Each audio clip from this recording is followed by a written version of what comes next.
নমস্কার বন্ধুরা, সুপ্রভাত। কেমন আছো তোমরা সবাই? আশা করছি তোমরা সবাই খুব ভালো আছো আর আমিও খুব ভালো আছি। আমি সোমাশ্রী আর আমার চ্যানেল লাইভ ক্যাপচারের নতুন একটি ভিডিওতে তোমাদের সকলকে জানাচ্ছি অনেক অনেক স্বাগত আর অনেক অনেক ভালোবাসা। ঘড়িতে এখন সময় সকাল ওই 9টা।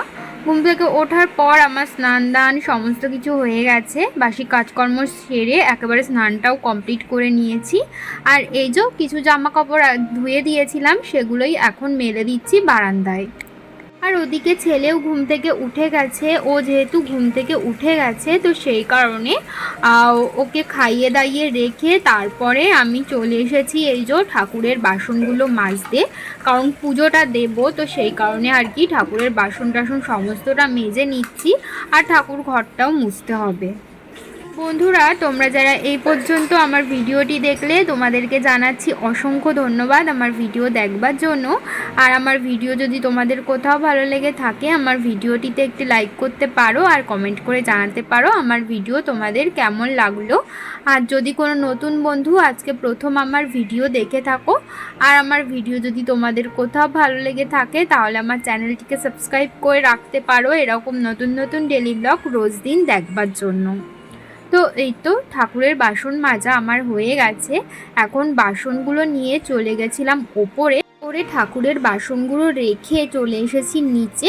এই যে কয়েকটা ফুল ফুটে রয়েছে আকন্দ ফুল গাছে, তো সেগুলোই তোলবার জন্য। আকন্দ ফুল গাছ লাগানো আছে, ওই গাছটাতেই বেশ রোজ দিনই দেখছি এখন ফুল ফুটছে। দেখতেই পাচ্ছ অনেকগুলো কুঁড়ি কিন্তু ফুটে রয়েছে, এখনো ফুল ফুটেনি। তো যে কটা ফুল ফুটেছে সেগুলোই কিন্তু আমি এখন তুলে নিলাম। তোলা ওদিকে আমার হয়ে গেছে। তারপরে কয়েকটা তুলসী পাতাও তুলে নিচ্ছি, কারণ তুলসী পাতাও তো লাগবে পুজো দিতে গেলে, তো সেই কারণেই আর কি কটা তুলসী পাতাও তুলে নিলাম। তোলা ঠাকুরের বাসন মাজা সমস্তটাই আমার হয়ে গেছে। এখন দেখো আমি সব শেষে ঠাকুর ঘরটা ভালো করে মুছে নিচ্ছি। ঠাকুরের সামনেটা মুছে তারপরে চলে আসলাম তুলসী তলায়। আসলে এই যে আমাদের বারান্দার এক কোণাতে একটা তুলসী টবে করে একটা তুলসী গাছ লাগানো রয়েছে, সেখানেই কিন্তু আমরা সকাল সন্ধ্যা ধূপদানা দেখাই। ওটাই আমাদের কাছে তুলসী তলাই বলতে পারো।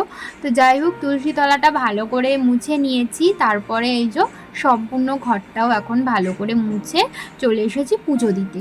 আমাদের বাড়ির পাশে একজনের বাড়িতে একটা জবা ফুল গাছ আছে। তো ওদের জবা ফুল গাছে এত পরিমাণ জবা ফুল ফোটে না যে কি বলবো। আর এখন যেহেতু গরম পড়ে গেছে তো সেই কারণেই আর কি দেখতেই পাচ্ছ আমাদের কতগুলো জবা ফুল দিয়েছে, আমাদের পুরো আসন ভর্তি হয়ে যায়। আমাদের বাদেও উনি না আরও অনেককে ফুল দেয়, তাও ওনার কাছে অনেক ফুল থেকে যায়। তার মানে বুঝতেই পারছো গাছে কতগুলো করে জবা ফুল ফোটে। তো যাই হোক, দেখো এখন কিন্তু আমি ঠাকুরের আসনটা সুন্দর করে ফুল দিয়ে সাজিয়ে নিচ্ছি। আর যেটা করতে আমার সব থেকে বেশি ভালো লাগে, মানে পুজো দেওয়ার সময় না এই যে ফুল দিয়ে সাজাতে ঠাকুরকে আমার সব থেকে বেশি ভালো লাগে। তো যাই হোক, দেখো এদিকে আমার সমস্ত ঠাকুর কিন্তু মোটামুটি ফুল দিয়ে সাজানো হয়েই গেছে। এখন শিব ঠাকুরকে না আমি ওই যে আকন্দ ফুলগুলো দিয়ে ভালো করে সাজিয়ে নিলাম। তারপরে এখন আমি আরতিটা সেরে ফেলছি।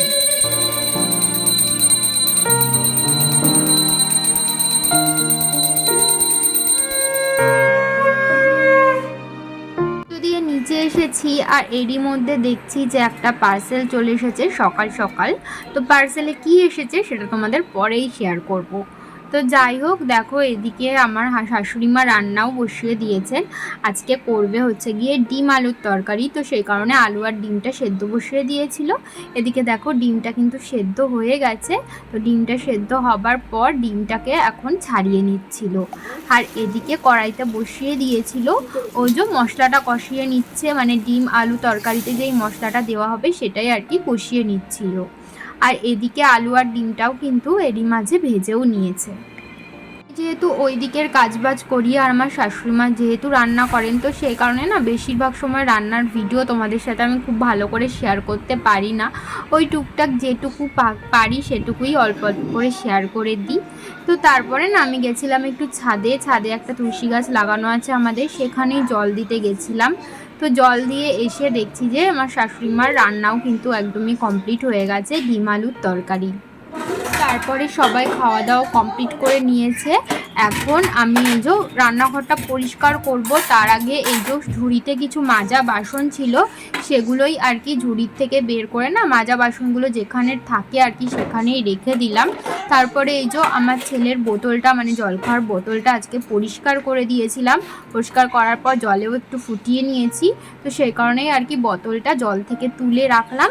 তো তারপরে এখন রান্নাঘর সম্পূর্ণটাই পরিষ্কার করে নিচ্ছি। আর এরই মধ্যে কিন্তু আমাদের সকলেরই মোটামুটি খাওয়া দাওয়া হয়ে গেছে। আর আমাদের বাড়িতে কিন্তু সবাই সকাল সকালই ভাত খেয়ে নেয়। যেহেতু খুব বেশি বেলা হয়নি, ওই ঘড়িতে 11টা মতো বাজে, তো সেই কারণে ভাবলাম রান্নাঘরটা পরিষ্কার করে বাসন কোসন মেজে তারপরেই ছেলের খাবারটা বসাবো। ছেলেকে তো খাওয়াই ওই 12টা সাড়ে 12টা নাগাদ, তো সেই কারণে আর কি। আর খিচুড়ি হতে না বেশি সময়ও লাগে না, ওই প্রেসারে বসিয়ে দিলেই 3-4টে সিটি পড়লেই ওর খিচুড়ি একদমই হয়ে যায়। এঁটো বাসন যেগুলো মাজতে হবে সেগুলো নিয়ে আমি রেখে এসেছি কলের কাছে। এখন এই যে গ্যাসটা না আমি ভালো করে মুছে নিচ্ছিলাম, কারণ যেহেতু রান্নাবান্না করা হয়েছে তেল কাজটা পড়েছিল। আর গ্যাসের উপরে না তেল ছিটে থাকলে, গ্যাস ওভেনটা নোংরা হয়ে থাকলে না একদমই সেটা দেখতে ভালো লাগে না। তো সেই কারণে আমি গ্যাস কিন্তু সবসময় পরিষ্কার পরিচ্ছন্ন রাখবার চেষ্টা করি।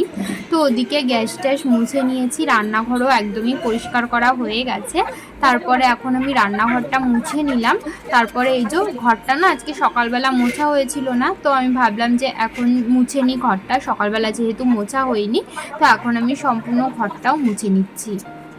ঘরটা মোছা হয়ে গেলে ছেলের খিচুড়িটা বসাবো। ছেলের খিচুড়িটা বসিয়ে দিয়ে ছেলেকে ওদিকে স্নান দান কমপ্লিট করে দেব। আর ওদিকে ছেলেকে স্নান করতে করতে না এদিকে খিচুড়িটাও হয়ে যাবে। তো খিচুড়ি হয়ে গেলে ওকে খাইয়ে দাইয়ে দেবো। সকালবেলা উঠে না ভাবি যে এইটার পরে এইটা করব, এটার পরে ওটা করব, করতে করতে প্রায় আমার কাজকর্ম শেষ করতে করতে 1টা 1:30 এরকম তো বেজেই যায়। তো যাই হোক, দেখো আমি কিন্তু ছেলেকে খাইয়ে দাইয়ে স্নান দান করিয়ে দিয়েছি। তারপরে না আমি চলে আসলাম নিচে। এই যে সকালে যে জামা কাপড়গুলো দেখছিলে না বারান্দায় মেলছিলাম, সেগুলোই না এখন সমস্তটা শুকিয়ে গেছে। তো নিচে আসার সময় একেবারে বারান্দার থেকে জামা কাপড়গুলো তুলে নিয়ে তারপরে নিচে এসেছি। আর নিচে এসে এখন সমস্ত জামা কাপড়গুলো না আমি ভাঁজ করে রেখে দিচ্ছি। এই যে এখন যদি রেখে দিই মানে ভাঁজ না করে, তাহলে না আর ভাঁজই করা হবে না। তো সে কারণে ভাবলাম যে সাথে সাথেই ভাঁজ করে নিই। তো যাই হোক, ওদিকে জামা কাপড়গুলো তো ভাঁজ করে নিয়েছি। আর এখন দেখো তোমাদেরকে চলো দেখিয়ে দিই সকালবেলা পার্সেলে কি আসলো। যদিও আসার সাথে সাথেই আমরা খুলে দেখেছি, কিন্তু তোমাদের সাথে শেয়ার করা হয়নি। তো এখন আমি তোমাদেরকে দেখিয়ে দিচ্ছি পার্সেলটার মধ্যে কি আছে। এই যে তোমরা হয়তো দেখে বুঝতেই পারছো, এটা হচ্ছে গিয়ে একটা ব্যাংক, মানে পয়সা জমানোর ঘরই বলতে পারো। তো এখানে না মোটামুটি 1 লাখ টাকা মতো ধরবে, মানে 1 লাখ টাকা পর্যন্ত তুমি জমাতে পারবে। দেখতেই পাচ্ছ এখানে সব মানে লেখা রয়েছে 100, 200, 500। এবার তুমি ধরো 100 টাকার নোট রাখলে ঘরটার মধ্যে, তখন তুমি 100টাকে কেটেও দিতে পারবে। এর সাথে একটা পেনও এসেছে, মার্কার পেন।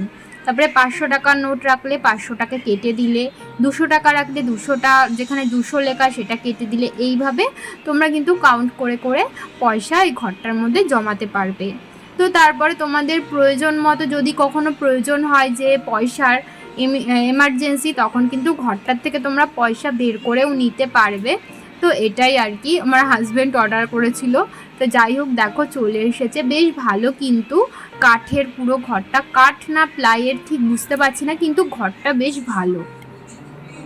আর এই যে দেখো এর সাথে কিন্তু এই পেনটাও এসেছে, এই যে মার্কার পেন আর কি বলতে পারো। এই ঘরটা না খুব ট্রেন্ডিংয়ে চলছে, আমি দেখছি অনেকেই এই ঘরটা নিচ্ছে। মাটির ঘর কিন্তু একবার ভেঙে দিলে মানে আর ইউজ করা যায় না, কিন্তু এই ঘরটা কিন্তু তোমরা ভরার পর পয়সা সমস্তটা বের করে আবারও কিন্তু পুনরায় ঘরটাকে ইউজ করতে পারবে। তো বন্ধুরা, ঘড়িতে এখন বাজে সন্ধ্যা 7টা। এই সবেমাত্র আমি ভিডিওটা পোস্ট করলাম। আর সন্ধ্যা 7টার সময় কিন্তু আমি রোজ দিন ভিডিও পোস্ট করি। তো যাই হোক, অনেকক্ষণ বাদে তোমাদের সামনাসামনি আসলাম। সেই লাস্ট এসেছিলাম দুপুরবেলা। তো তারপরে আর মাঝে কোনো রকম ভিডিও বানাইনি। আর দুপুরবেলা তো শুয়েই ছিলাম রোজ দিনের মতো। আর এই যে সন্ধ্যা হয়ে যাবার পর সন্ধ্যা টন্ধ্যা দিলাম, দিয়ে এখন এই যে নিচে আসলাম। ছেলে আছে উপরেও ঠাম্মা দাদুর কাছে, আমিও যাব একটু বাদে। এখন একটু নিচে থাকবো। চলো তোমাদের সাথে আবার পরে কথা হচ্ছে। বন্ধুরা মাঝে না আজকে অনেকক্ষণই ভিডিও বানাইনি, আজকের ব্লগটা হয়তো অনেকটাই ছোট হয়ে যাবে। তো যাই হোক, সরাসরি চলে এসেছি রাতের রান্নায়। রাতের রান্না বলতে এই যে শুধু ডিমের অমলেটই করেছিলাম আর ডাল ছিল, ডাল আর ডিমের অমলেট দিয়েই আজকে আমাদের রাতের খাবারটা হয়ে যাবে। আর এই দেখো এখন আমি রাতের বিছানাটা করে নিচ্ছি। মানে সন্ধ্যা দিয়ে না আজকে খুব একটা বেশি ভালো লাগছিল না শরীরটা, তো সেই কারণে না আর ভিডিও কিছুই শ্যুট করিনি। ওই দুপুরবেলা ঘুম থেকে ওঠার পর থেকেই কেমন একটা লাগছিল।